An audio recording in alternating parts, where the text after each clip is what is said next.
What's up, fight fans? Thank you once again for tuning in. Much appreciated.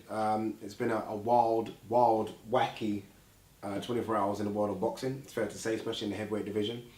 And what's new, right? Boxing's always been like that. Remember, hit that subscribe button if you're new to the channel. If you're coming back to watch another video, wow, thank you very, very much. I've been relegated, as you can see, to my office downstairs. Supposedly I filmed too much in the bedroom, so here we go downstairs in the office where it's peace and quiet and I don't get disturbances. I wish I might say something. She didn't. Alright, so what do we know? Well, we know Wladimir Klitschko is no longer boxing. And Wladimir Klitschko announced his sudden retirement. I say sudden because no one expected it to come. He was due to fight Anthony Joshua in November in Las Vegas. That's now done. And it must have been almost a very late last minute decision, because when I remember, or I kind of was following when I was looking at Eddie Hearn's Twitter page on Instagram, was that a decision was imminent in terms of him versus Anthony Joshua. It seemed as though that decision was about to go ahead and was going to get a big fight in the States. And it was going to introduce Anthony Joshua to everyone in America, and it was supposed to be a big deal. So you can imagine the surprise when Eddie Hearn heard from Wladimir Klitschko's manager to say that Wladimir Klitschko no longer wants to box and he's decided to retire. First of all, let's quickly talk about his retirement. I'm very happy with it. I'm very, very happy with it. I think us as boxing fans, we really want our fighters to go on until they're about 100, right? It's like continue. That's just not how it should be. Boxing is a very, very dangerous sport. Look, I love boxing. I talk about boxing, I commentate on boxing. I've even done a bit myself.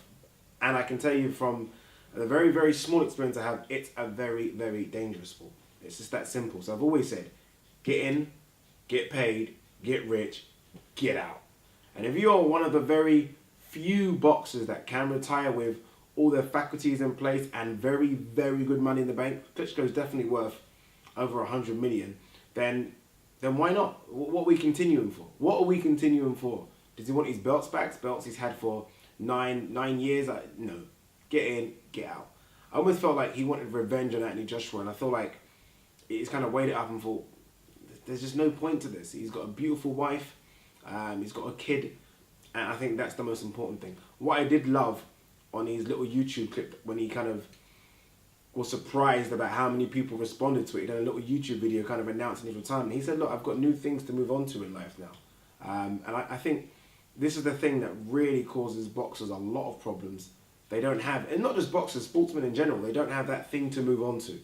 He's now saying he's got a passion for something that he wants to move on to. And I think 41, 42 years of age is a perfect time in life to kind of close the door on one chapter and open another chapter. And I think, I think it's a very, very, very good choice. Obviously, it leaves Anthony Joshua in a precarious situation. I think he will face Kubrat Pulev next for his IBF mandatory. That's obviously not what he wanted. That's nowhere near the kind of money that would have been on the table for a Wladimir Klitschko fight. And I don't know if that fight makes sense in America. Whereas Klitschko, although he isn't a big name superstar in America, the American public, especially the boxing public, know who he is.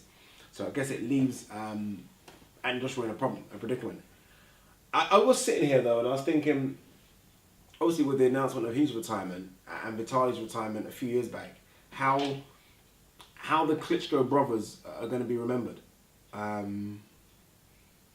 And where they are in not just boxing but heavyweight boxing. So where do we as fans put them, right?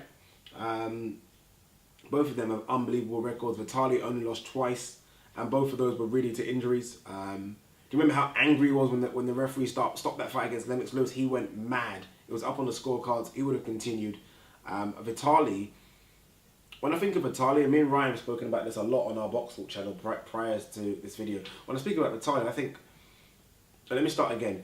Everyone tries to compare boxers to eras, right? So I think the Klitschkos came along just after that kind of dominance of the Americans. So we had the Evander Holyfields, Riddick Bowe's, Lennox Lewis, obviously Canadian, British, but Mike Tyson, and then numerous others as well. Donovan Razor Ruddock. There was a few others floating in and around, and they came after that dominance.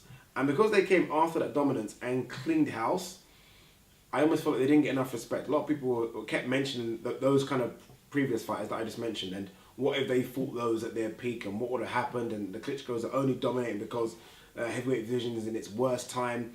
And I always felt like it was very, very disrespectful to them and what they achieved. Because I can imagine, if that was Mike Tyson knocking out all the people that both Wladimir and Vitali did, it wouldn't matter. It would still get his props. Mike Tyson knocked out a lot of bums. Let me tell you now, guys, I'm a boxing historian. Mike Tyson knocked out, I can't even name how many pub fighters. But because it was Iron Mike, he didn't get the negative press that Klitschko got. Because it was exciting, and he was ferocious, and he was going to eat your children. And because of what he did outside of the ring, got props for it, right? Let me tell you now, Vitali probably would have beaten Mike Tyson. People might not agree with that, but Vitali probably would have. Vitali could have hanged in any era of heavyweights. Any era. He had knockout power to boot. I think he has the the best knockout to fight ratio record in the history of boxing. He was 6'7", tough as nails. We all seen the uppercut that Lennox Lewis threw would have put everyone down. So Vitali would have hanged in any era. And I say this now, even, I'm not going to say he would have dominated any era, understand what I'm saying, hanged in any era. Even the era of the 70s, which had the best heavyweights in the world, Ken Norton, Foreman, Fraser, Ali, all of them, he would have still hanged in that division, just because of how big and how strong he was. It's weird, when everyone talks about how big Foreman was like 6'3", 6'4". Foreman was considered a giant of a man. Vitali's 6'7". Vitali would have hanged. Vitali was a very, very good fighter. And it's a shame, obviously, we didn't get to see him fight some of the guys that we would have liked to see him fight. But regardless, Vitali was a monster. Which one was Dr. Steelhammer and Dr. Iron Fist? I think Vitali was Dr. Iron Fist, and that name just suits him to a T. So how do we think about Wladimir Klitschko? Wladimir Klitschko suffers from the fact that his brother was considered a knockout artist and a machine, and almost Ivan Drago-like.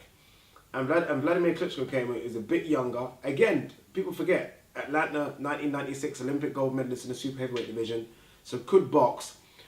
But because he had the early knockout loss on his record, he got knocked out very early by Ross Purity. That weighed heavily on him. Since that, he was always considered someone that was a bit chinny, which is ridiculous, but he was considered that. That's how it is with boxing. We like that. Then he got knocked out by Corey Sanders, and then he also got knocked out by Lamont Brewster. And I think he was always had that kind of thing over his head where he's not really, this is going to sound a bit, you almost, as a kid, you almost always follow what your older brother does. That's just how it is. Your older brother goes football, you go football. Older brother does a bit of boxing, you do a bit of boxing. Older brother does basketball, what do you want to try? Basketball. I look at Wladimir sometimes and I think you only took up boxing and a bit of kickboxing early because Vitali did it. You didn't really want to do it. You didn't have, I'm not going to say he didn't have the heart, but him and his brother are so different. Chalk and cheese. And I almost feel like you did boxing because your brother did it. You became good at it, very good at it, but you only did it because your brother did it. You weren't as tough. Wladimir would never be known as being as tough as Vitali. Just won't be.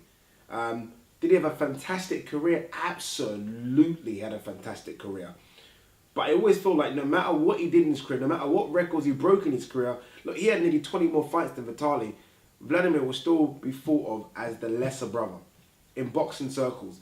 But when it comes to records, I mean, come on. He's the second longest reigning heavyweight champion of all time.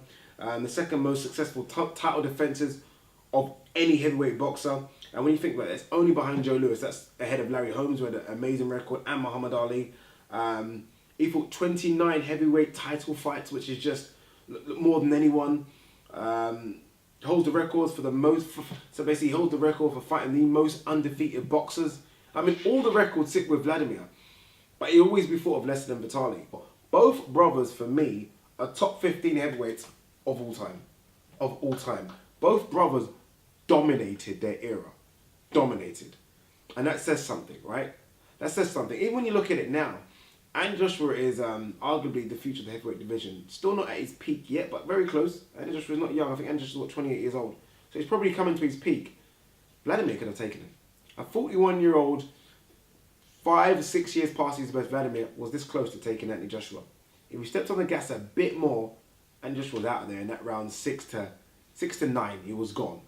But he didn't. But that's how good he is, that he could have been 6 years past his best, fighting a guy that's, I think, a year to his best and nearly taking him out.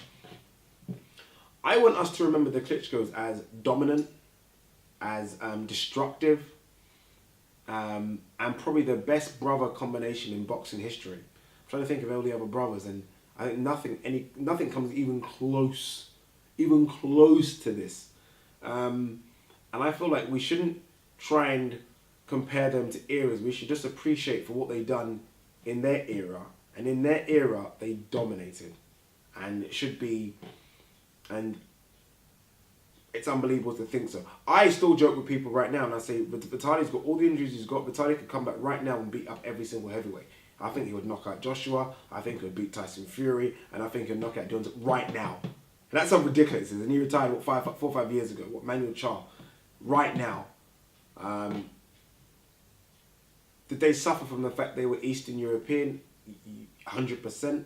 I think America were crying out for an American heavyweight for years, and they just couldn't understand, or no American, or every American they chucked at these guys just got dominated and beaten up. They just couldn't understand it. They didn't like it.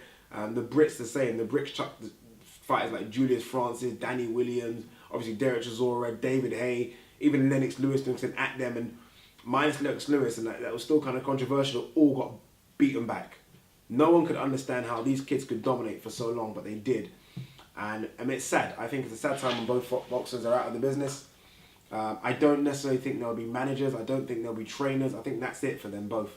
Obviously, Vitali's doing his political stuff now, and Wladimir seems to suggest that he ain't going to be around in boxing circles anymore as well. What is good to see is all the heavyweights that have kind of reached out to them and followed, like the likes of Dylan White and Deontay Wilder and others, that said really good things about them on their Twitter page and Instagram page, and saying how much they helped them, whether it be the sparring or just the setup. Andy Joshua spoke a lot about going to Wladimir Klitschko's setup when he went for sparring. He thought, this is it. This is the standard that you need to get to. He was never shy in letting people in. And a lot of boxers, I think even Andre Ward talks about it. He didn't like, Andre Ward hated becoming friends with boxers and sparring them because he thought potentially you could be a foe down the line. Wladimir Klitschko never done that. Obviously, Tyson Fury's been in his camp. Joshua's been in his camp. Dylan White's been in his camp. Deontay Wilder's been in his camp. Kevin Johnson's been in the camp. Everyone's been in the camp. Never afraid of letting people in his camp. So it's a shame. But guys, how do you think of the Klitschko brothers? What is your lasting impression? Let me know. Peace.